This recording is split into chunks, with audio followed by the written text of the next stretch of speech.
Oui, Quentin, si vous êtes encore là, j'ai répondu par écrit à votre question.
Jamel, je ne comprends pas trop votre question.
Oui, quand je transforme une inclusion C inclus dans D, ça se transforme en une formule logique, quel que soit X. La formule associée à X inclus dans C implique la formule associée à X inclus dans D. Et Guillaume, non, j'ai pas regardé les TP protégés encore. Semaine agitée et non, j'ai pas eu le temps. Oui, bonjour monsieur. Juste une question s'il vous plaît par rapport au TP. Oui, En fait, c'est par rapport à, par exemple, si on prend un exemple de parent. Par exemple, parent, c'est soit un père ou une mère. oui. Donc là, on écrit dans équivalent tout ou on écrit dans sous-classe, subclasse. Ah ben ça dépend si vous ça dépend si vous voulez une équivalence ou juste une inclusion. Qu'est-ce que vous voulez écrire? Écrivez-moi dans le chat ce que vous voulez écrire. Là, par exemple, pour écrire parent, donc sa formule, c'est soit un père ou une mère. Donc, c'est bien dans l'équivalence qu'on doit le marquer en cliquant sur parent. Est-ce que vous voyez? Écrivez, écrivez-moi la formule que vous voulez écrire. Bien sûr, je vous écris ça. Ah, ok. Alors, je reprends le TD. Donc, on a dit parent.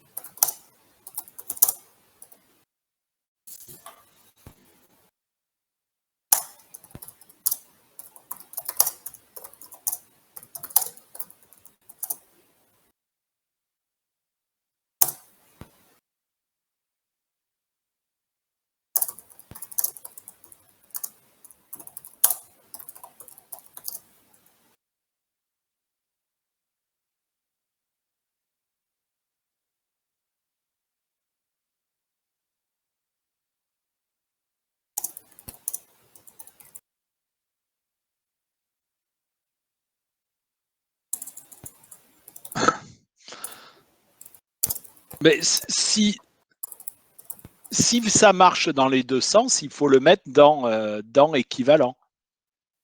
Là, ça m'a l'air d'être une équivalence.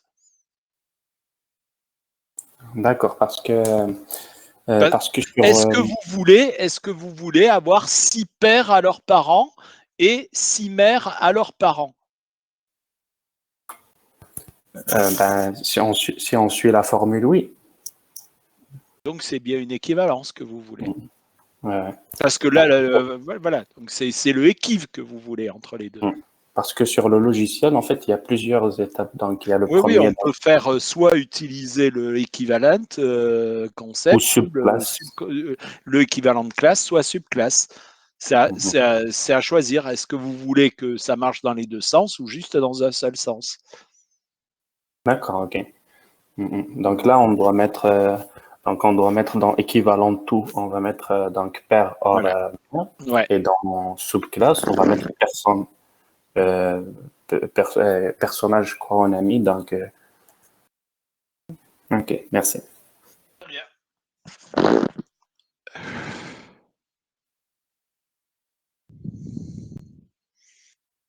Bon, ben, on va reprendre. J'espère que tout le monde a eu le temps de prendre un café.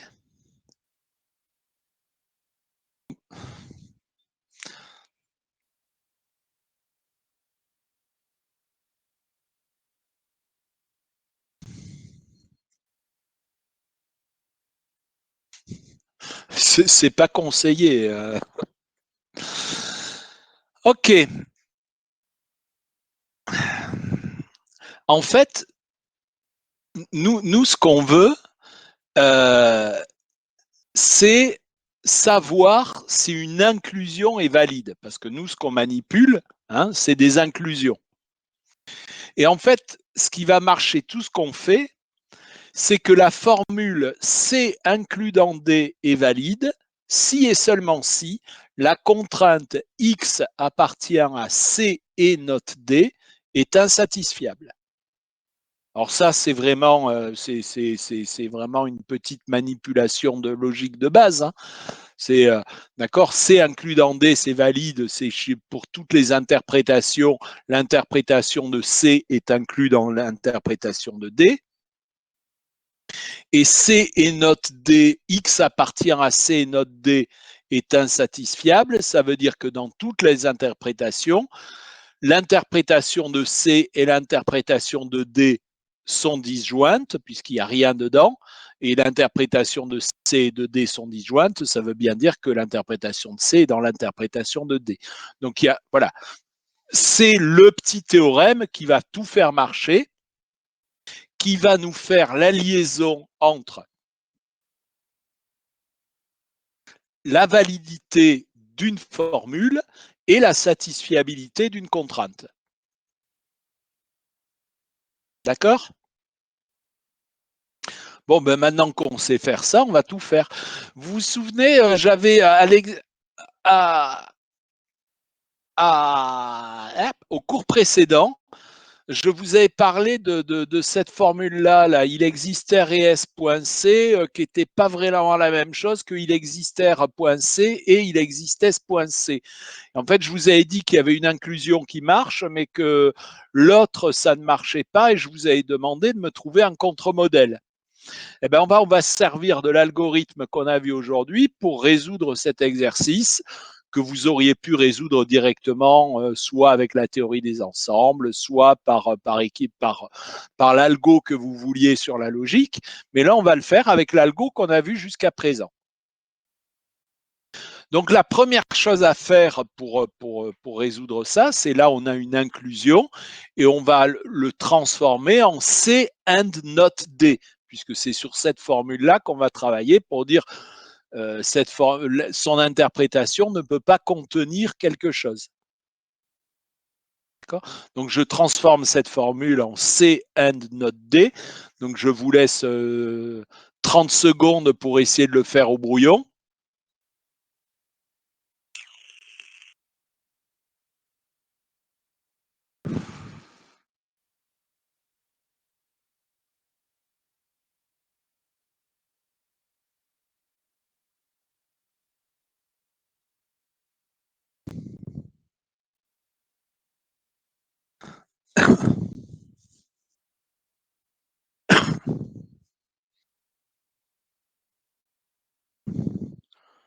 Bon, c'est tout bête. Ça nous donne quelque chose qui ressemble à ça. C'est exactement ça. Et attention, j'avais mis un encadré dans le transparent où j'avais présenté les principes de l'algorithme. J'avais dit attention, il ne marche que si la formule dans le C.X, elle est sous forme normale négative. C'est-à-dire que toutes les négations doivent porter sur des concepts atomiques. Et là, ce n'est pas le cas ici, puisqu'on a une négation là, qui porte sur un concept construit. Ça, comme on n'en veut pas, eh ben, il va falloir réécrire notre concept pour qu'il soit sous forme normale négative. Et pour ça, on a un outil, c'est les lois de Morgan, qu'on avait vu la dernière fois. Donc, exercice, à vous, faites-le. Je vous laisse aller. Je vous laisse 3 minutes pour le faire, parce que c'est la première fois, sinon c'est 1-2 minutes pour faire ce machin. Donc faites-le, hein, prenez un papier et mettez-moi ça sous forme normale négative.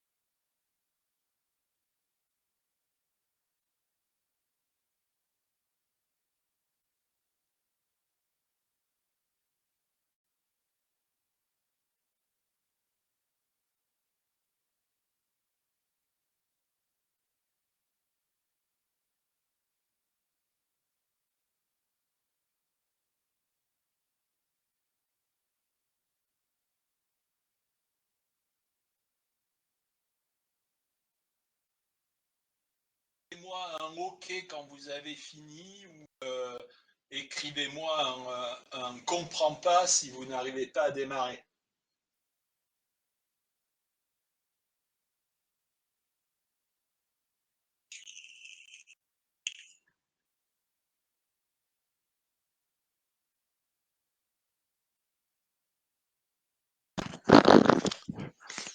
Vous m'entendez, Yanis?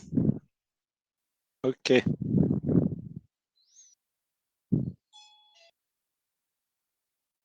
Attendez, je m'absente 30 secondes.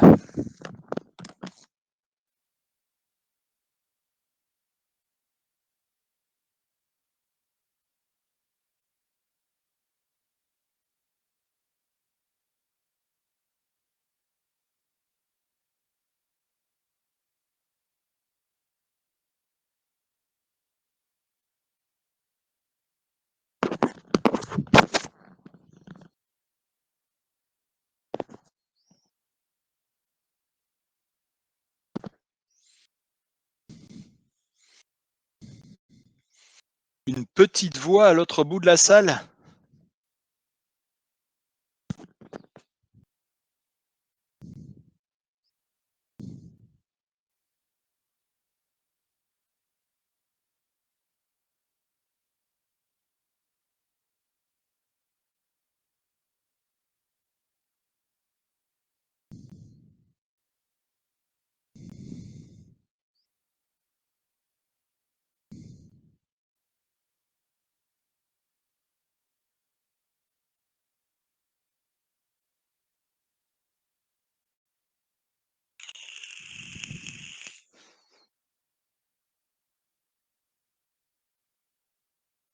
Ouais, je vais essayer de garder le micro devant la bouche.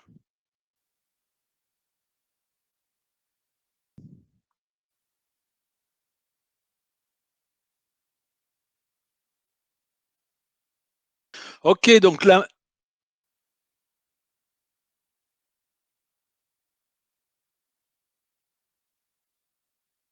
ben, l'étape 1, non, puisqu'en fait, c'est sur ce que je construis là dans l'étape 1, c'est la formule pour laquelle je vais trouver cette formule 2.x est insatisfiable.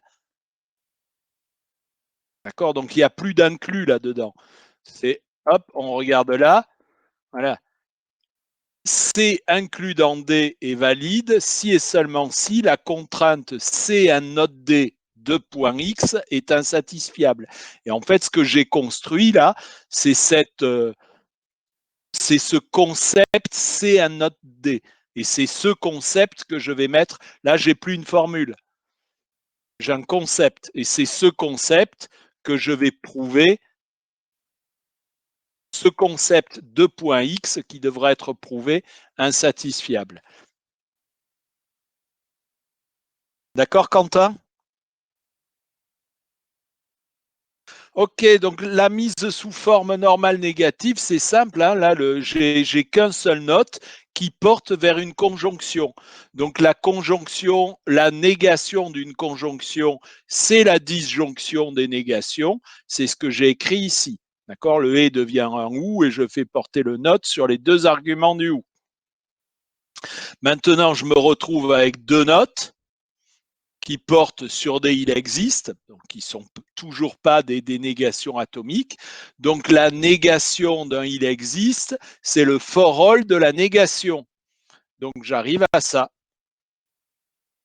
Et maintenant, toutes mes négations portent sur des concepts atomiques, donc je suis bien sous forme normale négative et je vais pouvoir initialiser mon algorithme avec X est instance de ce concept.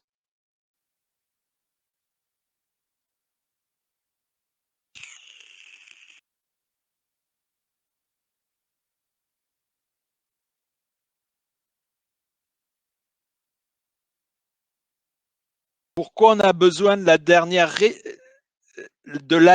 ligne ou des deux dernières lignes, Denis?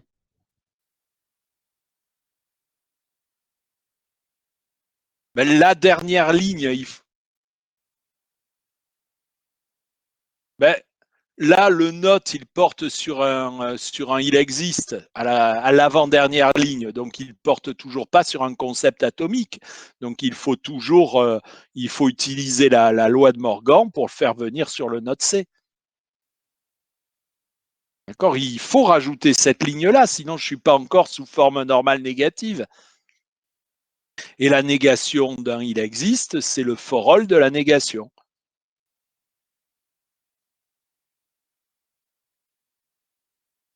C'est bon, Denis? OK. Donc maintenant, je prends ce concept et je vais essayer de trouver que X appartient à ce concept est insatisfiable. Donc je pars de là et je développe l'arbre. D'accord?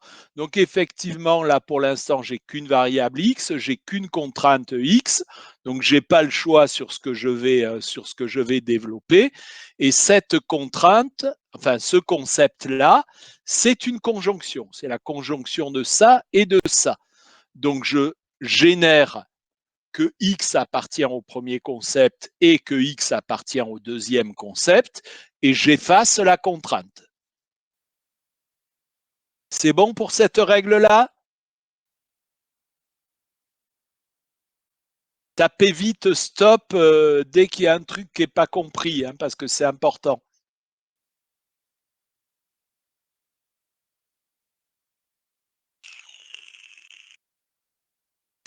Ok, maintenant il me reste deux contraintes à développer. Les deux portent sur X, donc par rapport aux variables, elles ont même priorité.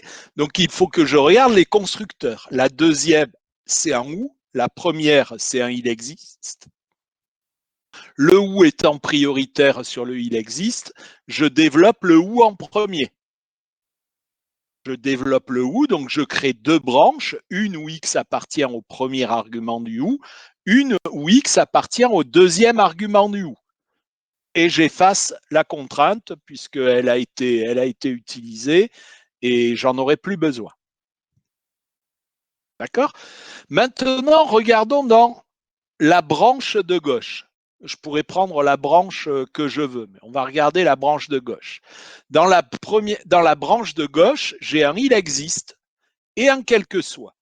D'accord? Enfin, les deux contraintes portent sur X. Donc, ce qui définit la priorité, c'est le constructeur. J'ai ici un constructeur il existe, un constructeur quel que soit. Celui qui est prioritaire, c'est le il existe, c'est celui que je développe en premier. D'accord? J'avais bien dit que quand il y avait une conjonction de rôle et qu'on était en train de l'expanser, il faut le développer en rôle primitif, d'accord? Donc, c'est ce que je fais ici. Je rajoute, pour étendre cette connaissance, il y a un Y tel que X est relié à Y par R, ce Y est aussi relié à X par S, j'ai les deux là, et ce Y est de type C. Et je fais la même chose, je l'ai fait en même temps dans l'animation, je fais la même chose dans l'autre branche. D'accord? Et maintenant, comme il existe, je l'ai répercuté partout dans le sous-arbre, je peux l'effacer. Et maintenant, je me retrouve avec ici une contrainte sur X et ici une contrainte sur Y. Donc, bien entendu, ce que je développe en premier, c'est la contrainte sur X. Effectivement, je trouve un Y qui est relié à X par R, donc cette contrainte s'applique, et ce Y devient un node C. D'accord? Or, qu'est-ce qui se passe dans de la même... Et là, je trouve un clash, puisque dans cette même branche, j'ai Y qui est un C et Y qui est un node C. Donc, c'est bien un clash, la branche est fermée sur un clash. De la même façon, ici, j'ai un quel que soit S.node C, or j'ai X, S, Y, donc j'en déduis que Y est un node C. Et pour la même raison... Oui, Quentin?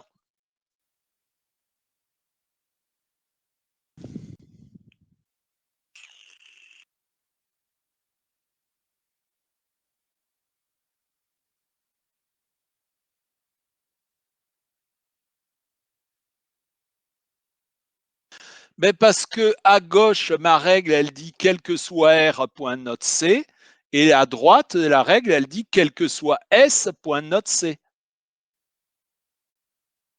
Ah non, pour le il existe, mais pour le quel que soit, il s'applique sur les variables existantes. On va revenir. On va revenir, ça va être long, tant pis. À la quantification universelle, elle disait si j'ai si X appartient à forRolaire.c et que X est relié à un Y, alors ce Y est un C. Je n'ai pas généré de nouvelles variables là. J'ai travaillé sur une variable existante.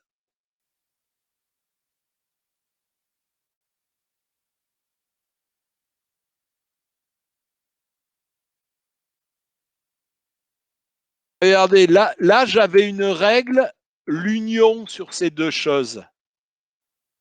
D'accord? Donc ça veut dire que soit X appartient à ce quel que soit R.node C, soit X appartient à quel que soit S.node C. Donc ça, c'est ce que j'ai généré ici sur ces deux branches. Maintenant, pour chacune des branches, d'accord, c'est celui-là qui est prioritaire, donc je le développe en même temps sur les deux branches en générant ceci. D'accord? Maintenant, X appartient à quel que soit R.C et j'ai un XRY. Donc, c'est la conjonction de ces deux choses-là qui me fait déduire node C de Y. Et j'ai le clash. Par contre, sur la branche de droite, j'ai quel que soit S node C et j'ai un X SY. C'est bien le même entre le S là, le S là. Donc, c'est cette règle-là qui me fait générer le node C de Y et pour la même raison me donne un clash.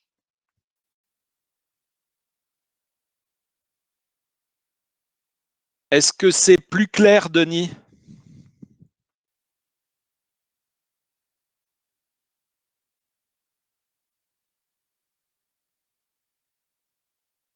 Ben parce que le XRY et le XSY sont apparus. Voilà. Là, je me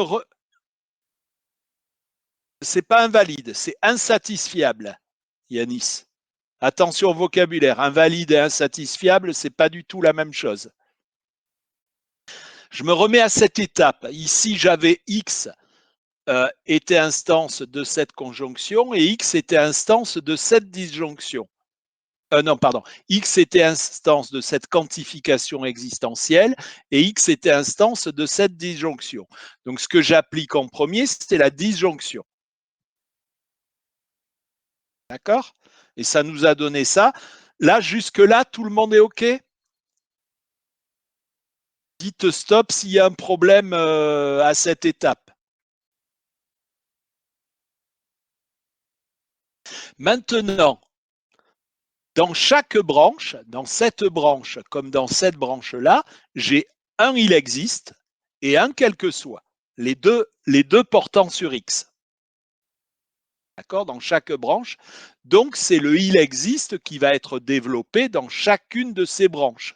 Donc, je le développe en même temps dans cette branche et dans celle-là, puisqu'il va se développer dans chacune des branches. Et celui-là, quand je le développe, c'est X, il a un voisin Y pour lequel il est relié, qui est de type C, et pour lequel il est relié à la fois par R et par S. Donc, c'est ce que j'introduis dans chacune des branches. Ce voisin Y, il est relié par R, il est relié aussi par S, et ce Y est un C. Et je le mets dans les deux, puisque ce machin-là, il appartient aux deux branches. Est-ce que c'est plus clair?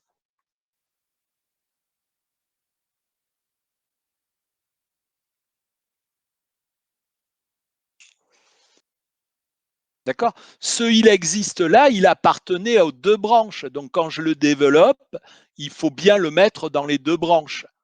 Une autre façon de faire, ça aurait été d'intercaler les trucs dans la branche commune.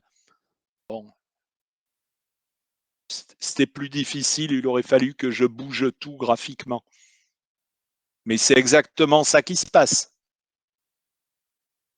D'accord? Et maintenant, dans chaque branche, je peux faire la règle du for all. Dans cette branche, elle s'applique sur le XRY. Et dans cette branche, puisque c'est un for else, il s'applique sur le XSY.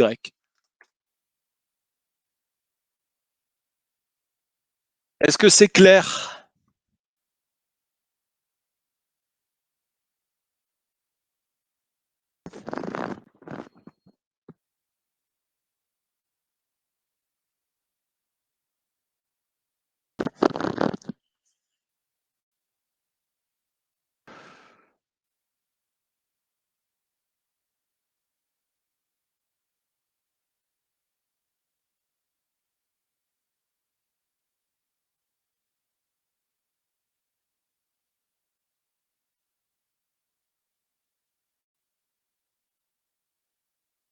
Oui, c'est ça, c'est un des trois cas de clash.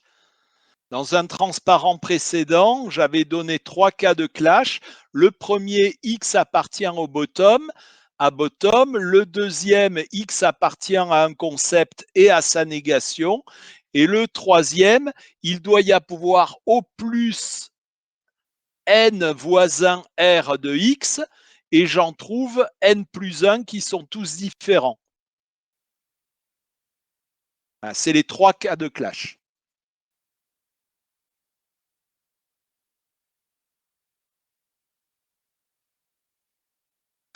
Ok, qu'est-ce qu'on en déduit là maintenant? Donc cette contrainte, puisque toutes les branches de l'arbre donnent un clash, cette contrainte est insatisfiable. Qu'est-ce que ça veut dire sur l'inclusion de départ?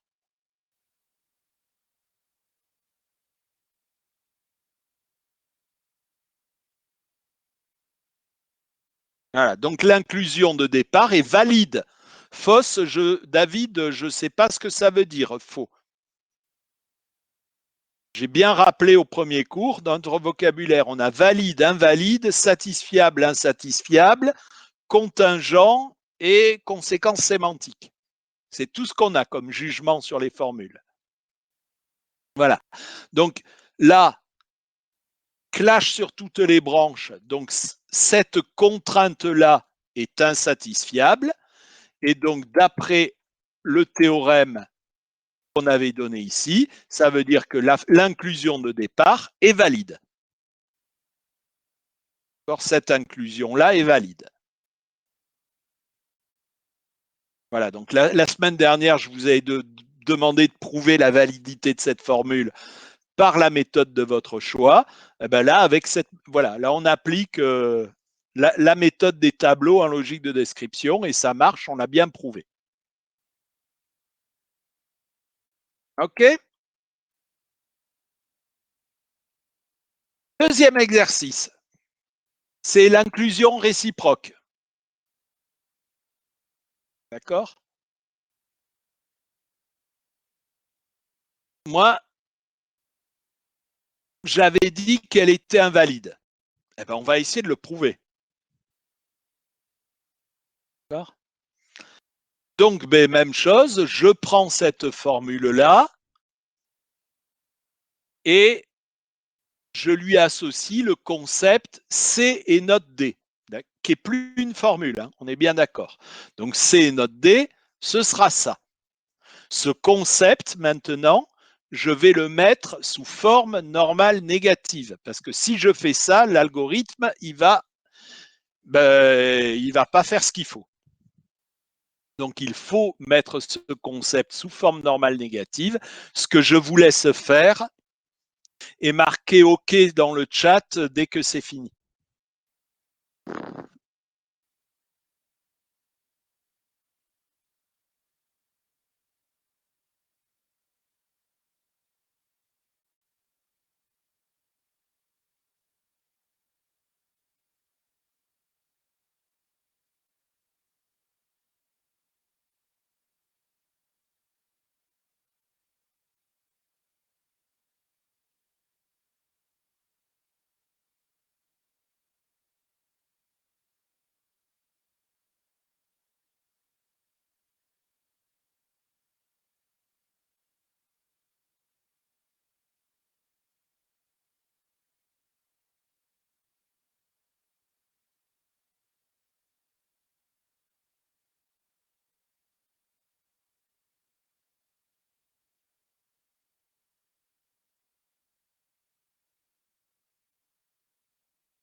Non, non, David.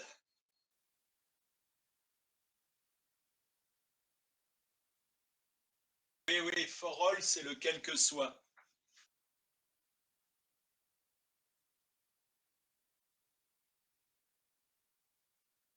Ouais, je suis désolé, par manque de temps, j'ai pas mis la notation allemande partout.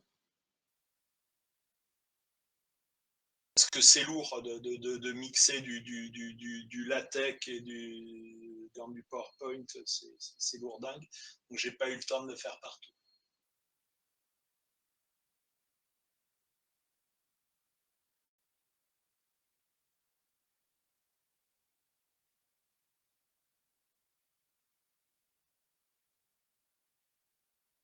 Pourquoi les cours sur Moodle sont en version non complétée?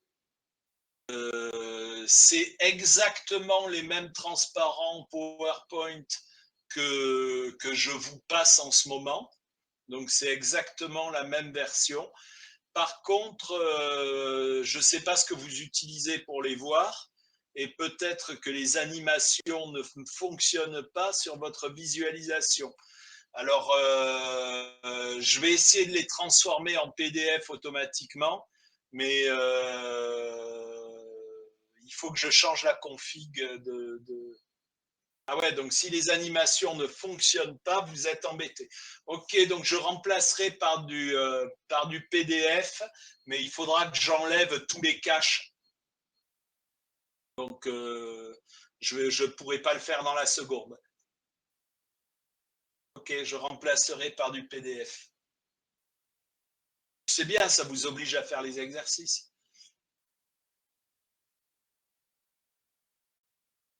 Ok, donc la mise sous forme normale négative, ça passe de la même façon. Hein. Pardon, là, il y a un note, j'ai laissé un note en trop, donc il faut supprimer le note qui est là. Hein. Ça devient un for all R et S, point note C. Le R et S, il ne se transforme pas en R ou S, hein, comme dit David. on ne change rien sur le R dans la formule de transformation. Que ce soit un R atomique ou un R et S, on ne le change pas. Ok, David?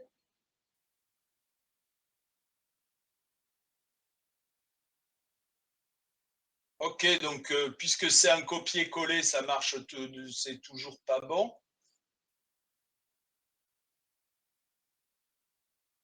Ensuite, donc ici, le neg n'a aucune raison d'être là. Hein, il faudrait le supprimer. Faites comme s'il n'était pas là. Donc maintenant, je vais vouloir prouver, je vais tester la satisfiabilité de X à partir à ce concept. Alors effectivement, là, j'ai 3 négations que je développe d'un coup. D'accord? C'est ça qui est prioritaire. J'ai 3 conjonctions, je veux dire, que je développe d'un coup. Et donc, soit X appartient à ça, et X appartient à ça, et X appartient à ça. J'ai les 3.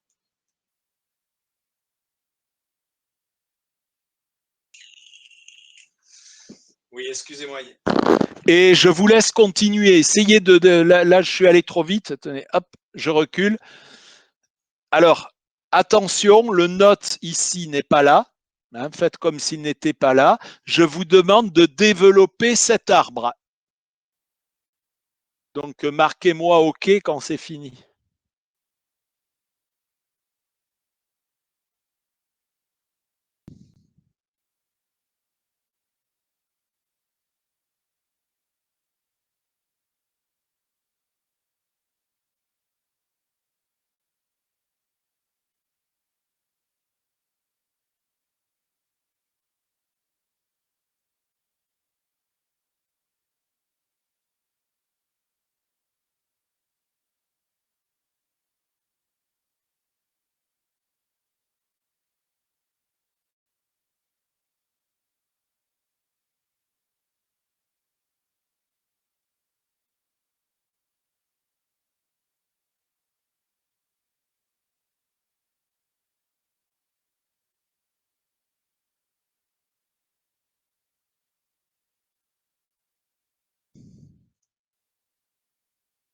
Voilà. Donc, développer cet arbre-là.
R et S, c'est des rôles.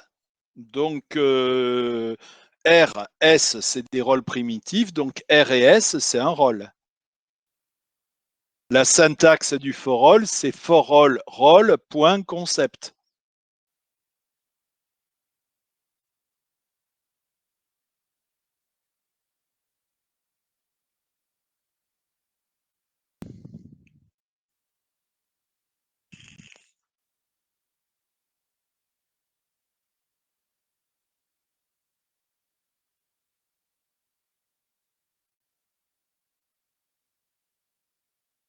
Ok, donc pour vous, c'est satisfiable ou insatisfiable?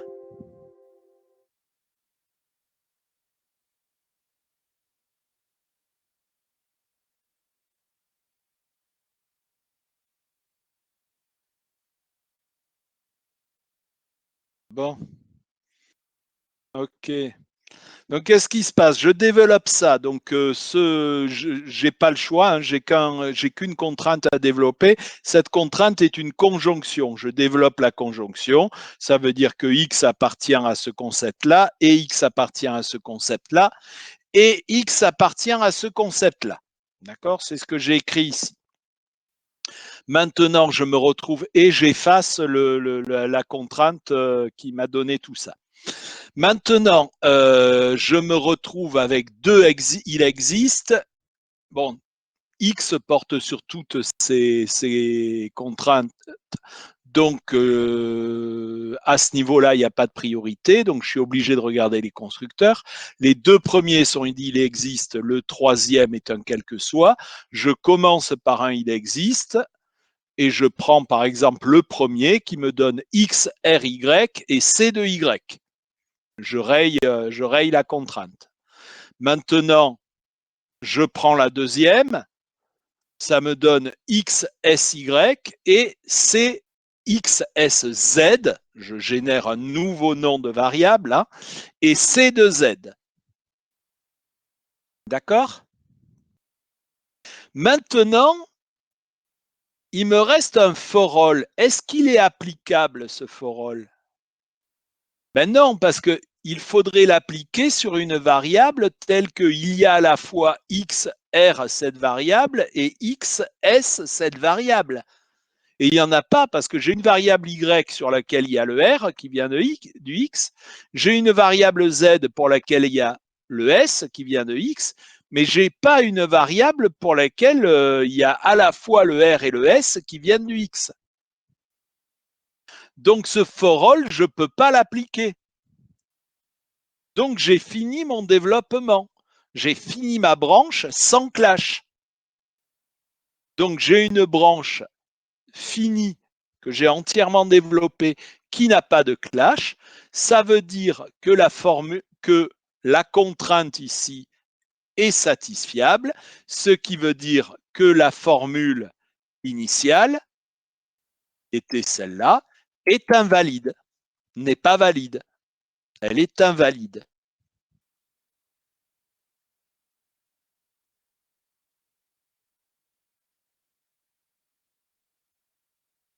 D'accord?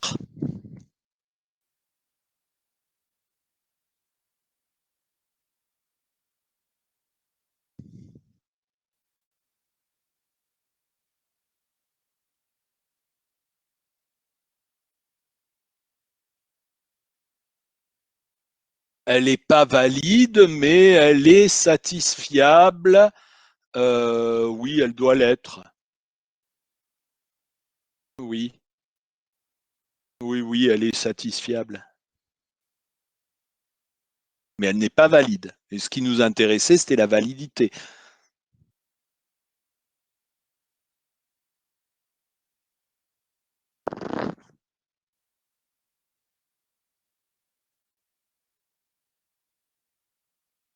Pourquoi, Alexandre, ce que vous ne comprenez pas, c'est pourquoi on ne peut pas appliquer ce for all.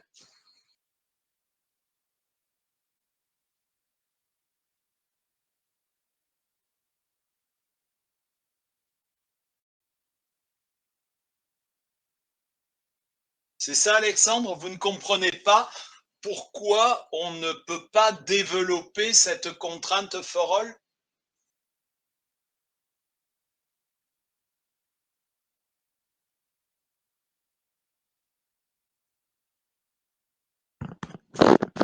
Pardon.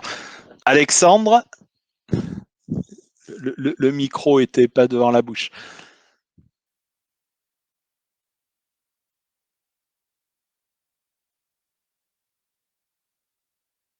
Ça s'affole sur le chat.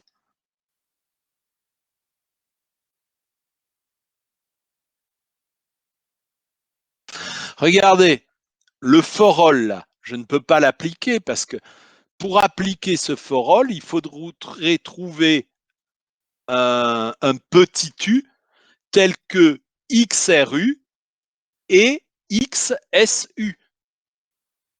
Et dans ce cas-là, ce U serait un node C. Mais là, je n'ai pas de petit u tel que XRU et XSU. J'en ai un tel que XRY,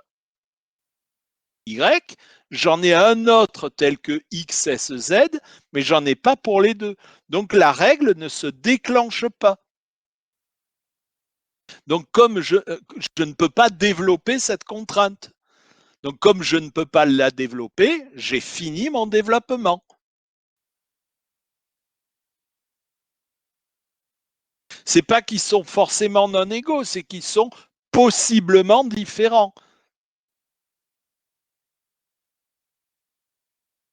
Et effectivement, pour qu'il y ait problème, il faut qu'ils soient différents.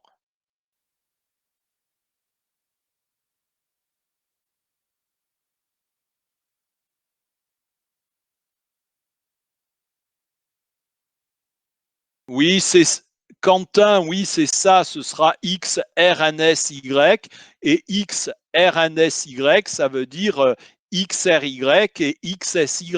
C'est ce que j'avais expliqué en disant qu'il faut développer immédiatement les conjonctions de rôle que j'avais indiqué dans un transparent précédent en disant que voilà, donc, mais ça peut être une bonne façon de le voir. D'ailleurs, je la garde.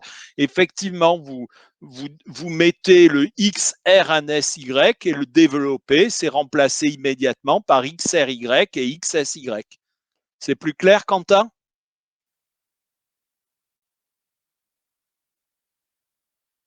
Ok.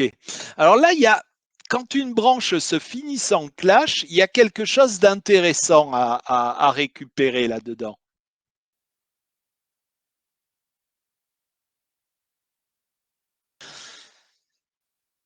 Ici, dans notre exemple, voilà, dans la branche qui s'est finie sans clash, on a lu ça.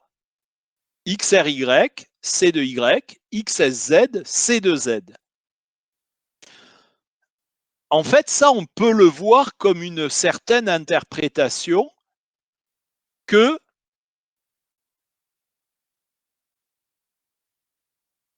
comme une certaine interprétation qui traduit exactement cette connaissance, qui est ceci. Dans l'interprétation de C, je mets Y et Z. X, je l'y mets pas. Je relie X par R dans Y et X, je le relie par S à Z. Et là, si on considère cette interprétation I, vous voyez que X est dans l'interprétation de ce concept-là. D'accord? Qui était le concept que j'avais initialement à la racine de mon arbre. D'accord? Quand on développe une branche sans clash, ce qu'on lit, c'est un modèle de la contrainte. Et ça, vous pouvez le vérifier. Là, c'est en utilisant ce que vous avez vu dans le premier cours, vous pouvez vérifier que X est bien dans l'interprétation de ce machin.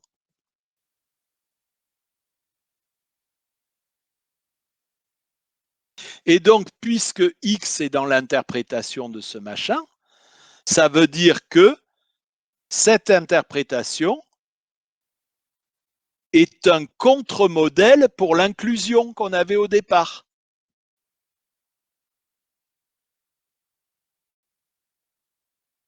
Donc, quand on vous demande prouver soit que machin qu'une inclusion est valide, soit donner un contre-modèle, eh ben, si vous arrivez à une branche qui n'est pas fermée, vous récupérez toutes les contraintes élémentaires qu'il y a dans cette branche.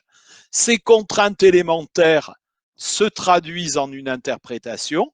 Cette interprétation est un modèle de X appartient au concept, c'est-à-dire qu'elle est un contre-modèle de l'inclusion de départ. OK ?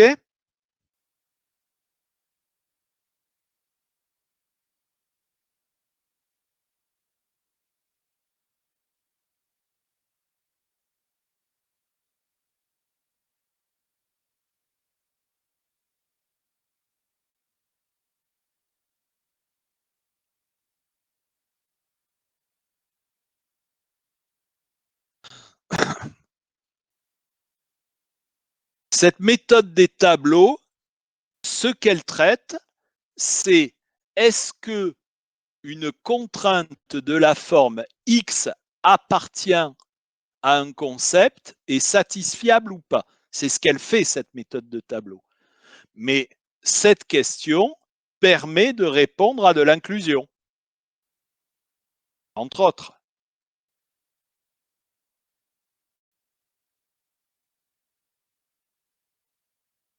C'était un si et seulement si. Alexandre, c'était un si et seulement si. Je dis l'inclusion est valide si et seulement si la contrainte est insatisfiable.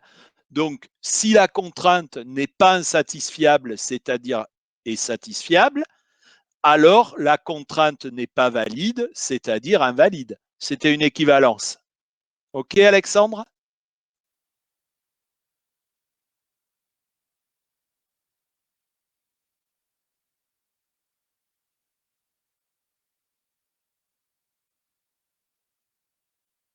Je reviens sur le théorème, hein, parce qu'Alexandre a l'air.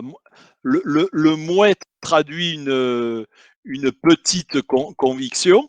La formule C includant D est valide si et seulement si, c'est bien une équivalence, la contrainte est insatisfiable. Donc si la contrainte n'est pas insatisfiable, alors la formule n'est pas valide. C'est-à-dire si la contrainte est satisfiable, alors la formule est invalide.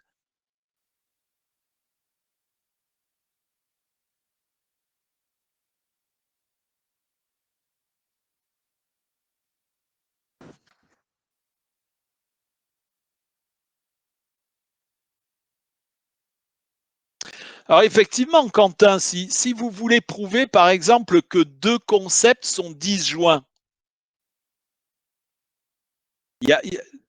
en fait, ça va se traduire quelque part, ça va toujours tourner entre l'inclusion, la satisfiabilité, etc. Mais vous voulez montrer que deux concepts sont disjoints.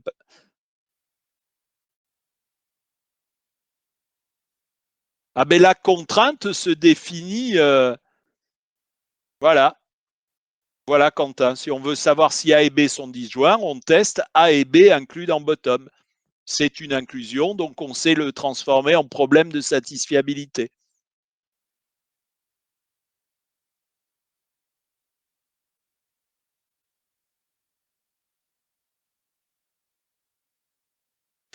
Ok, donc ça c'est la base, justement cet algorithme de satisfiabilité. Est-ce que quelqu'un a encore des questions sur cet algorithme? On va le refaire tourner tout à l'heure, mais s'il y a des questions dessus, ça peut être le moment.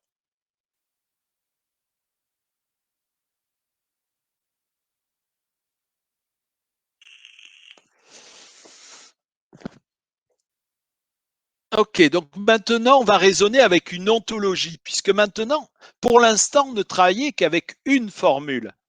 Et effectivement, on avait vu au premier cours, on avait vu cette ontologie là, qui était une T-box, qui était avec des équivalences d'ailleurs.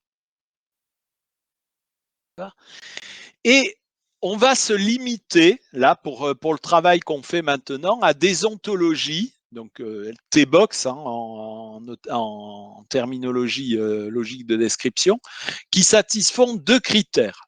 Déjà, les inclusions, elles sont de la forme concept primitif équivaut à concept construit. En fait, c'est ce qu'on appelle la définition de concept. D'accord? Une femme, c'est une personne et de sexe féminin. Un homme, c'est une personne et qui n'est pas de sexe féminin, etc. D'accord? Donc à chaque fois ici, j'ai un concept primitif, qui est la chose qu'on définit, qui équivaut à un concept construit par lequel on définit ce concept. D'accord? Et une autre chose qu'on rajoute, c'est qu'il n'y a pas de circuit dans la définition. D'accord? J'ai pas le. Vous voyez là, j'ai grand-mère, c'est défini par mère. D'accord? Mère, c'est défini par femme. Si j'avais défini femme par quelqu'un de sexe féminin qui a une grand-mère, j'aurais un circuit de définition. Et ça, je n'en veux pas. D'accord? Donc, c'est clair sur la limitation qu'on se donne maintenant dans l'ontologie? Que des définitions de concepts et pas de circuit dans ces définitions.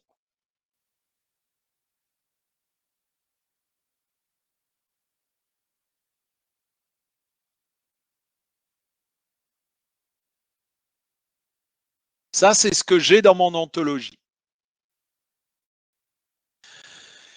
Et maintenant, la question qu'on se pose, c'est qu'on veut savoir si une inclusion est conséquence sémantique de l'ontologie.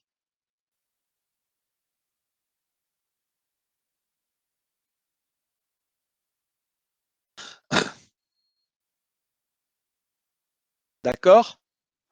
Donc, par exemple, on pourrait savoir à partir de cette ontologie, voilà, est-ce que toutes les grand-mères sont des épouses? Voilà.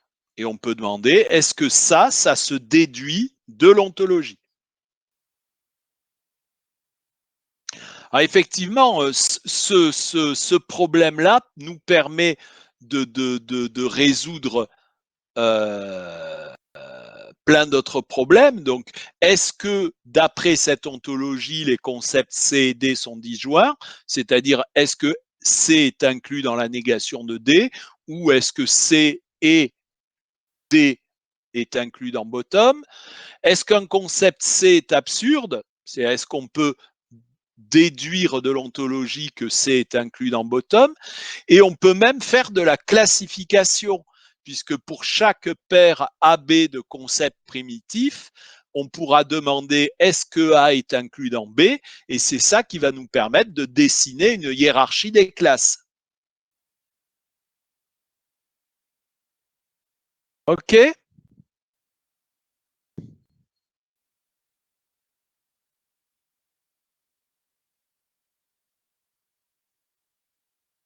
Et donc le problème central qu'on va se poser maintenant, c'est plus de savoir si C inclus dans D est valide, on va se poser la question, est-ce que C inclus dans D est conséquence sémantique d'une ontologie? Vous voyez que c'est quand même un peu plus compliqué comme problème.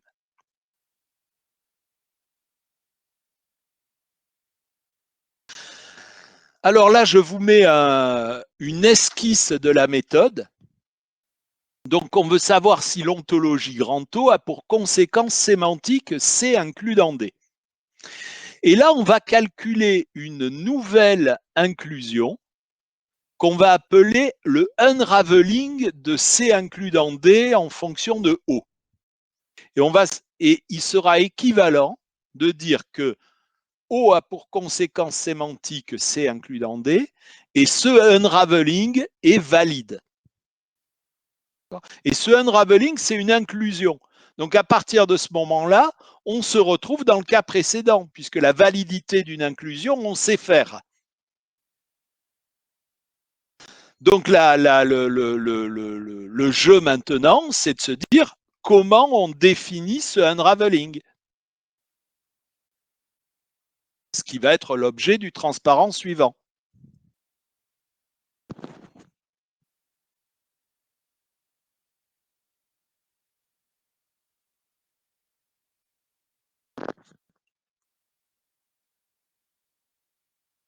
Je vois qu'il y a des tentatives d'écriture dans le chat.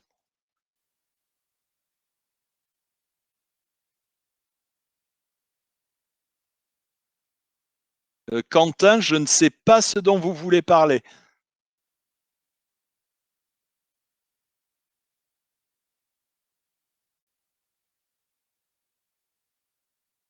Alors, le unraveling, c'est le nom qui a été choisi par les personnes qui ont développé l'algorithme. En français, ça veut dire démêler. Et je ne comprends pas le nom parce que je trouve que cette opération en mêle plutôt. Mais bon, voilà, c'est le nom qui a été choisi et qui s'est imposé pour cette opération. O, c'est réponse à Alexandre. O, c'est l'ontologie, c'est-à-dire l'ensemble de toutes les définitions non cycliques qu'on s'est données, de toutes les définitions de concepts non cycliques qu'on s'est données. OK, Alexandre?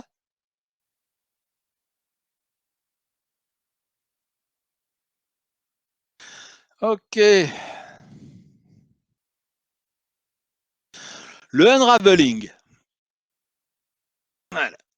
L'idée, c'est qu'on va introduire dans la formule, donc l'inclusion qu'on doit prouver être conséquence sémantique de l'ontologie, toutes les informations qu'il y a dans l'ontologie et qui sont nécessaires au raisonnement. Alors, par exemple, on veut prouver, alors désolé, là, j'ai pas eu le temps, et donc là encore, il n'y a pas la notation allemande, c'est, je trouve, moins clair, mais il va falloir faire un petit effort. Que si je suis qu'une mère sans fille, qui est aussi une mère avec plusieurs enfants, est inclus dans ce qui a un enfant qui est un homme. D'accord? En utilisant l'ontologie qu'on a ici. D'accord? C'est l'ontologie qu'on avait construite au premier cours. J'ai l'impression que cette chose est vraie. J'ai l'impression. Hein? Et on va essayer de la prouver. Et donc, la première étape qu'on va faire, c'est ce unraveling. Donc, qu'est-ce qu'on va faire? Le unraveling, on va dire, à chaque fois que je trouve quelque chose qui n'est pas un concept primitif, par exemple mère sans fille, je le remplace par sa définition qui est équivalente. Donc, par exemple, là, le mère sans fille, c'est une mère dont tous les enfants ne sont pas des femmes. Donc, je le remplace par ça, mère et for all enfant, not femme. Je le remplace par sa définition. Pareil, mère avec plusieurs enfants, je le remplace par mère et supérieur à 3 enfants. Donc, j'ai raccourci les noms des concepts et des rôles là, mais j'espère que c'est simple à suivre. Et c'est inclus dans il existe à enfant, point, homme, c'est une personne qui n'est pas de sexe féminin. Donc j'ai remplacé là. Mais le problème, c'est que dans cette définition, dans cette nouvelle formule que j'ai faite, il reste encore des concepts qui ne sont pas primitifs. Par exemple, M, mère, c'est pas un concept primitif. Donc je remplace mère par ça. Donc là, vous voyez, il y avait 2 fois mère, il y avait mère and mère, donc j'ai simplifié un peu la formule pour qu'elle n'y soit qu'une fois. Donc je remplace mère par sa définition, femme et il existe un enfant qui est une personne. Et for all enfant neg de femme, donc femme, for all à enfant neg de femme, femme c'est personne et de sexe féminin. And, alors ce M là, puisque je l'avais déjà fait ici, je ne l'ai pas rajouté, supérieur à 3 enfants qui restent, inclus dans il existe à eux, point, P et neg FE qui est primitif. Et là, il me reste encore des concepts primitifs, par exemple grand F que je remplace par du P and FE, existe à E.P, for all A.neg P, NFE, voilà. Et cette fois-ci, maintenant, je n'ai plus que des concepts primitifs. Et vous voyez pourquoi j'ai imposé qu'il n'y ait pas de définition cyclique. Si j'avais des définitions cycliques, cette opération de unraveling, elle ne s'arrêterait pas. Tandis que là, puisqu'à chaque fois, je recule d'un cran dans l'ordre des définitions de concepts, ben à un moment, j'aurai nécessairement fini de réécrire ma formule. Et c'est ça le unraveling. D'accord ? Et maintenant, l'intérêt, c'est qu'au lieu de m'intéresser, maintenant que j'ai fait cette opération de unraveling, au lieu de savoir si cette formule est conséquence sémantique de mon ontologie, je me demande juste si cette formule-là est valide. J'ai oublié l'ontologie, j'ai intégré dans ma formule toutes les connaissances ontologiques qui étaient nécessaires à mon raisonnement. Et on voit bien que c'est pareil, puisque j'ai travaillé par équivalence. C'est bon pour tout le monde ?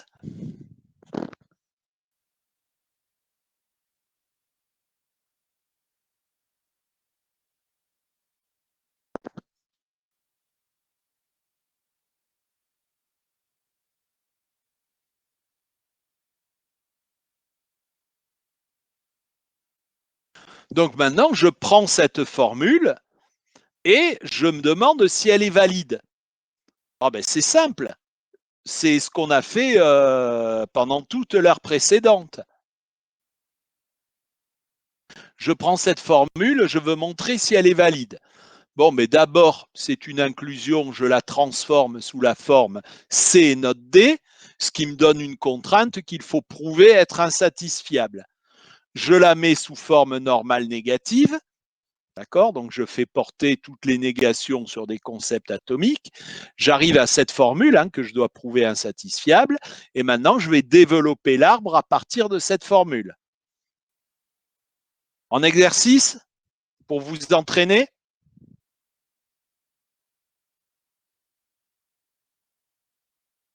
Il est quelle heure ? Bon, non. Bon.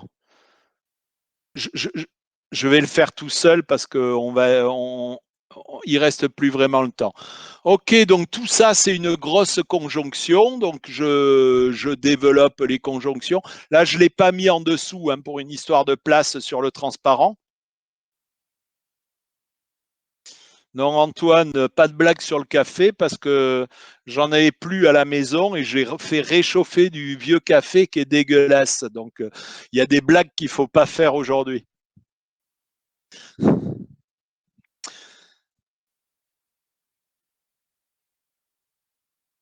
Ok, donc j'ai développé la conjonction comme ça. Maintenant, dans tout ce qui me reste, donc c'est X qui porte sur tout. J'ai oublié un X ici d'ailleurs. Donc j'ai un il existe, un for all. C'est le il existe qui doit être développé et j'en déduis ça. D'accord ? Maintenant, j'ai deux for all. Non, qu'est-ce que j'avais ?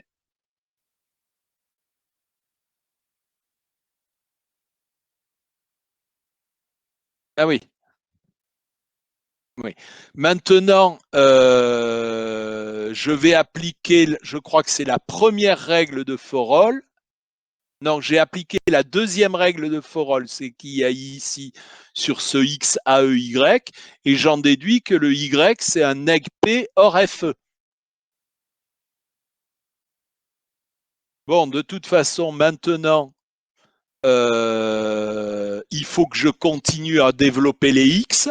Et là, maintenant, je vais en déduire qu'avec cette règle de for all, que le Y, c'est aussi un neg P hors neg FE. Maintenant, j'ai deux OR. Je vais développer le premier, là, que je supprime. Et donc, Y, soit c'est un neg P, soit c'est un FE. Si c'est un neg P, j'ai un clash parce que j'avais déjà déduit que Y devait être un P, donc j'arrête de développer cette branche. Si c'est un FE, ben, je vais développer maintenant ce OR-là sur le Y, ce qui va me donner ça.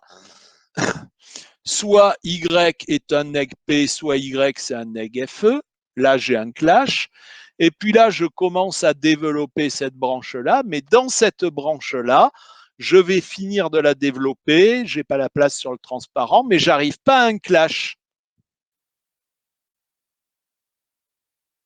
C'est surprenant parce que si j'arrive pas à un clash, ça veut dire que cette formule-là est satisfiable. Et ça veut dire que ma formule de départ, là, d'accord, elle est invalide.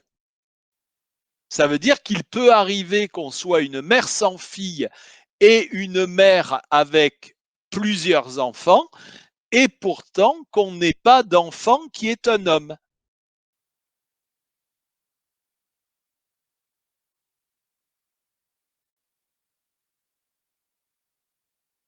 C'est surprenant?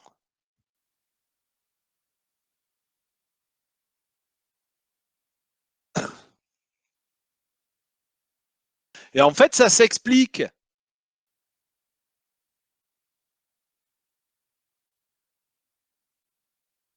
Ça,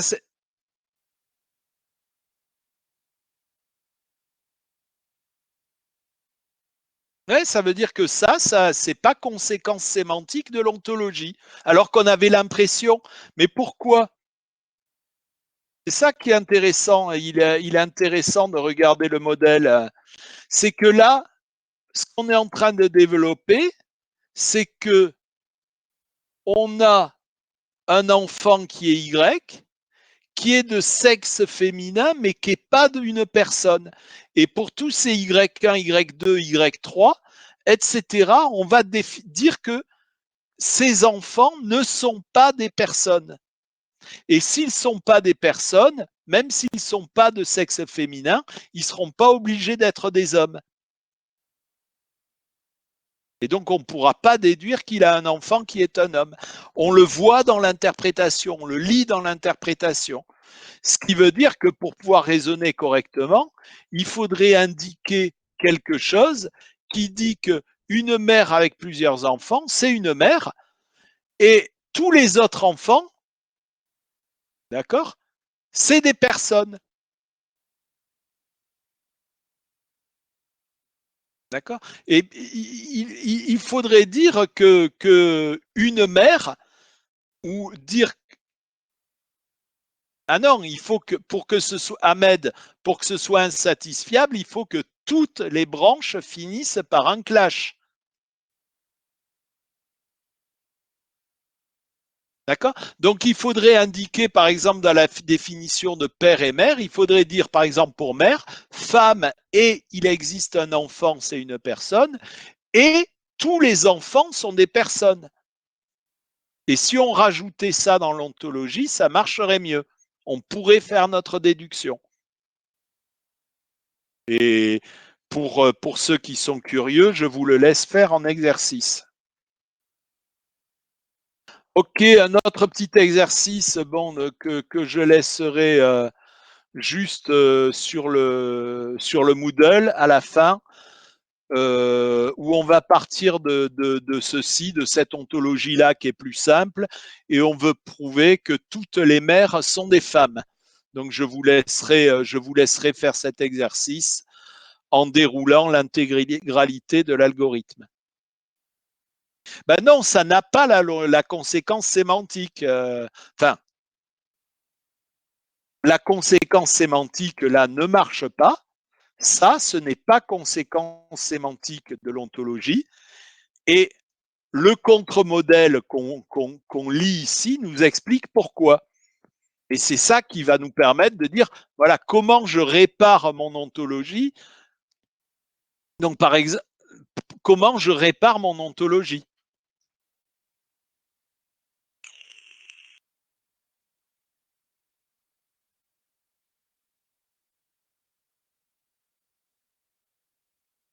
Ben, a priori, d'après moi, il faudrait rajouter dans l'ontologie amer.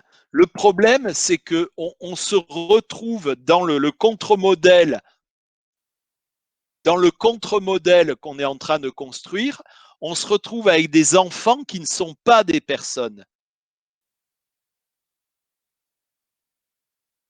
On se retrouve avec des enfants qui ne sont pas des personnes. C'est ça le problème. On le voit quand on lit le contre-modèle.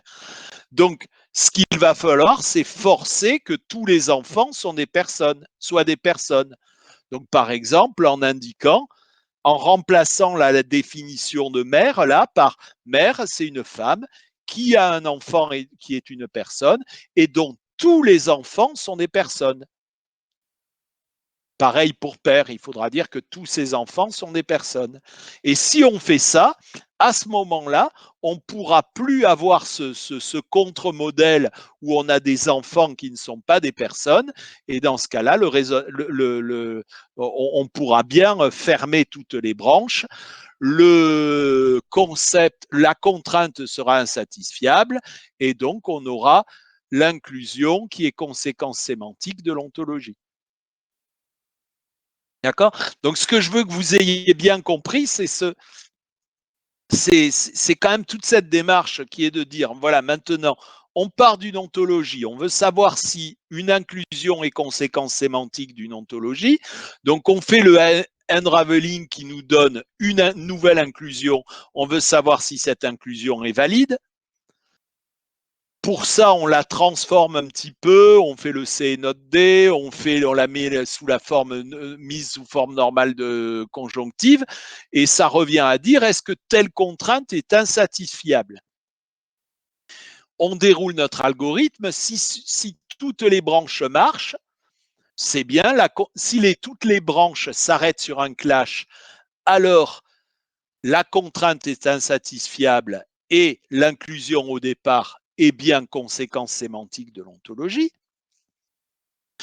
Mais par contre, s'il y a une branche qui finit sans clash, là, quelque part, dans cette branche, on lit un contre-modèle. Et là, il faut, si vous vouliez que votre inclusion soit conséquence sémantique, il va falloir comprendre dans cette branche pourquoi elle ne l'est pas. Et vous pourrez modifier l'ontologie en conséquence. Donc ça, cette démarche, c'est important de savoir la faire quand vous développez une ontologie.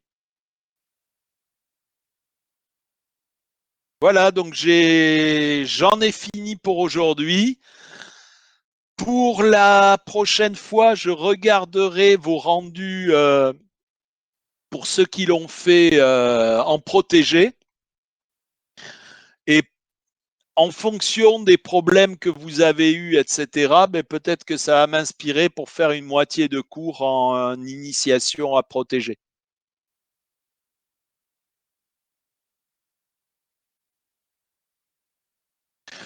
Oui, les 5 slides restants, c'est un exercice que je vous conseille de faire pour la prochaine fois pour vérifier si vous avez bien compris cette partie du cours.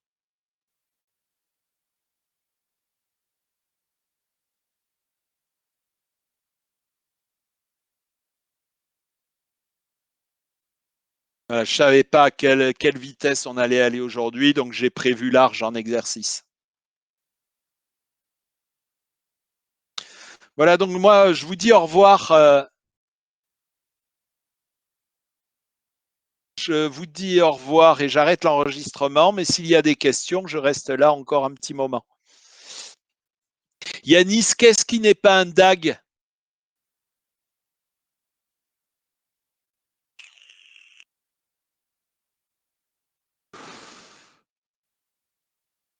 Vous voyez que dans l'exercice sur le slide 43, les définitions de concepts sont non récursives. Regardez pas le dessin. Regardez pas le dessin, mais vous voyez les définitions de récursif sont non récursives. Woman dépend de femelle et de personne, parent de personne et mother de female et de parent. Il n'y a aucune définition il y a aucune récursion là-dedans.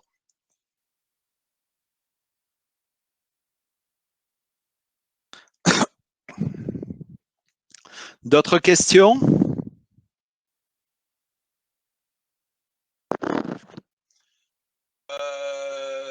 C'était la notation utilisée il y a 20 ans pour dire équivalent. Le égal pointé, c'est le équivalent.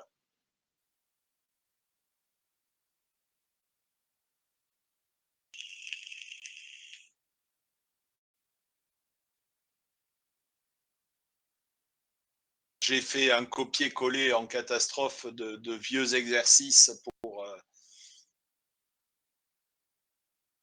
au cas où. Effectivement. Oui, il nous reste encore un cours. Suivant ce que j'aurais vu de vos rendus protégés, soit je ferai moitié protégé, moitié analyse de complexité, soit je ferai uniquement de l'analyse de complexité, mais je sais que vous n'allez pas aimer. Non, les rendus sont pas notés, mais je pense que c'est bien de s'entraîner à le faire pour voir ce que ça donne dans un logiciel, quoi.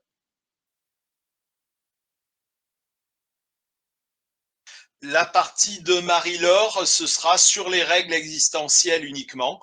Donc, vous allez avoir une base de faits qui contient que des atomes.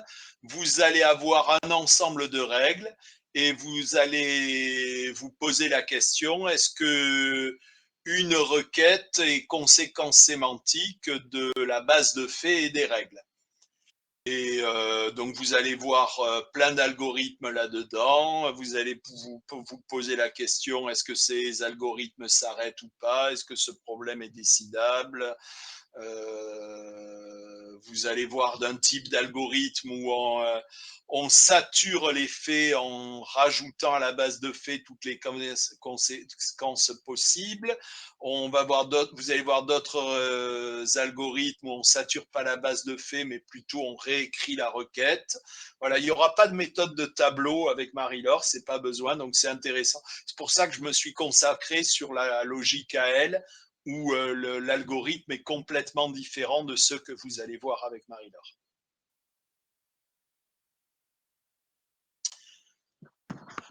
Encore des questions?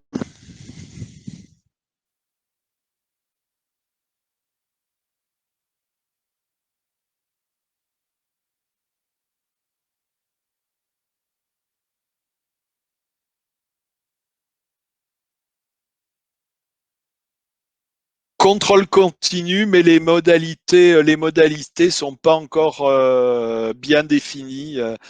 J'ai relancé Marianne et Marie-Laure là-dessus, mais les deux sont très occupés, donc pour l'instant, j'ai pas d'infos. Marianne Huchard qui fait la 3e partie de ce cours. Madame Huchard, donc ce que fait Marianne, c'est sur de la classification de concepts.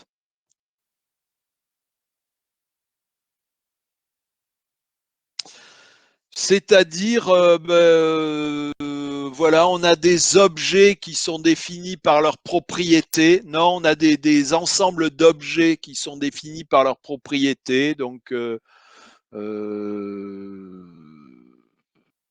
voilà, des trucs. Voilà, vous avez telle voiture qui est de couleur rouge, telle voiture est de couleur verte, telle voiture a le volant à droite, telle voiture a le volant à gauche. Voilà, donc on donne plein d'objets avec leurs propriétés. Et quelque part, ce qu'il faut, c'est en faire émerger un système de classification. D'accord? On apprend les classes à partir des instances. Voilà, c'est ça. On donne des individuels et puis on essaie d'apprendre des classes à partir de ça.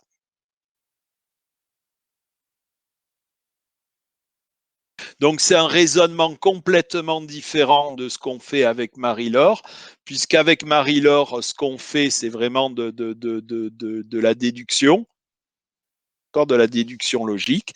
Là, c'est de l'apprentissage. Enfin, c'est une forme d'apprentissage. Donc là encore, ce sera un type de raisonnement très différent.